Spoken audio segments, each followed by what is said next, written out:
અમરેલી જિલ્લાના દરિયાકાંઠે હાઈટાઈડની સ્થિતિ સર્જાઈ છે। જાફરાબાદ બંદર સહિત ધારા બંદર અને પીપાવાવ કોસ્ટલ બેલ્ટ વિસ્તારમાં દરિયો તોફાની બન્યો। ભારે પવન સાથે દરિયામાં કરંટ જોવા મળ્યો અને મોજા ઉછળ્યા। તંત્રએ તમામ માછીમારોને દરિયો ન ખેડવા તેમજ કાંઠા વિસ્તારના લોકોને સાવચેતી રાખવાની સૂચના આપી। નર્મદામાં ભારે વરસાદ બાદ કેવડિયા તણખલા રોડ પર નિર્માણાધીન 4 બ્રિજના ડાયવર્ઝન પરથી પાણી ઓવરટોપિંગ થતા જોખમી સ્થિતિ સર્જાઈ। સુરક્ષાને ધ્યાનમાં રાખી તંત્રએ રોડ પર વાહન વ્યવહાર સંપૂર્ણપણે બંધ કર્યો છે। વાહન ચાલકોને હાલ વૈકલ્પિક માર્ગનો ઉપયોગ કરવા તંત્ર દ્વારા અપીલ કરવામાં આવી છે।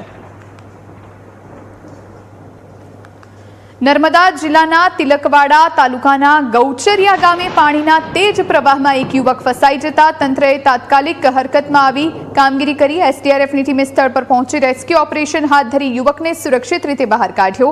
સમયસર કરાયેલા બચાવ કાર્યથી મોટી દુર્ઘટના ટળી અને યુવકનો આબાદ બચાવ થયો।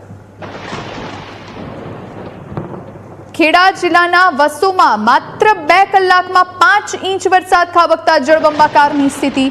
ભારે વરસાદના કારણે ગામના અનેક વિસ્તારોમાં કમર સુધીના પાણી ભરાયા। વસો ગ્રામ પંચાયત કચેરીમાં પણ પાણી ઘૂસી જતા જનજીવન પ્રભાવિત બન્યું। અનેક લોકોને ભારે હાલાકીનો સામનો કરવો પડ્યો।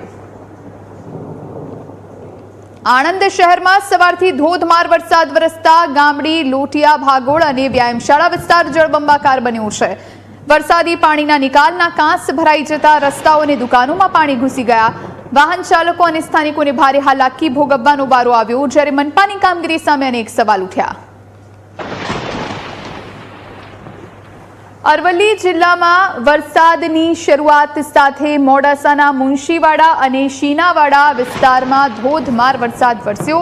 ભારે પવન સાથે વરસાદી માહોલ જામ્યો। હવામાન વિભાગની ભારે વરસાદની આગાહીને પગલે જિલ્લા વહીવટી તંત્ર એલર્ટ મોડ પર આવ્યું છે। કોઈ પણ પરિસ્થિતિને પહોંચી વળવા જિલ્લામાં એનડીઆરએફની ટીમને તૈનાત કરાઈ। વડોદરામાં વરસાદ બાદ પરશુરામ ભઠ્ઠા સહિતના અનેક વિસ્તારોમાં પાણી ભરાતા લોકો મુશ્કેલીમાં મુકાયા છે। વરસાદ બંધ થયા બાદ પણ રસ્તાઓ પર પાણી વહેતા થયા છે। અવરજવર પ્રભાવિત બની। યોગ્ય નિકાલના અભાવે દર વરસાદે સર્જાતી સમસ્યાને લઈ સ્થાનિકોએ તંત્રની કામગીરી સામે સવાલ ઉઠાવ્યા। ભરૂચ શહેરમાં સવારથી ધોધમાર વરસાદ વરસતા સેવાશ્રમ માર્ગ સહિતના વિસ્તારોમાં જળબંબાકારની સ્થિતિ સર્જાઈ। વરસાદી પાણી ભરાતા લોકોને અવરજવરમાં મુશ્કેલી થઈ રહી છે। પાણીના ઝડપી નિકાલ માટે પાલિકા તંત્ર હરકતમાં આવ્યું। ચાલુ વરસાદ વચ્ચે કાંસની સફાઈની કામગીરી હાથ ધરાઈ। નવસારી શહેરમાં ધોધમાર વરસાદથી જનજીવન પ્રભાવિત બન્યું। જૂના થાણા, કબીલપુર અને વિરાવળ સહિતના વિસ્તારમાં ભારે વરસાદ વરસતા મુખ્ય માર્ગો પર પાણી ભરાઈ ગયા। વિઝિબિલિટી ઘટતા વાહન ચાલકોને હેડલાઇટ ચાલુ રાખી મુસાફરી કરવાની ફરજ પડી, જેના કારણે અવરજવરમાં મુશ્કેલી સર્જાઈ છે।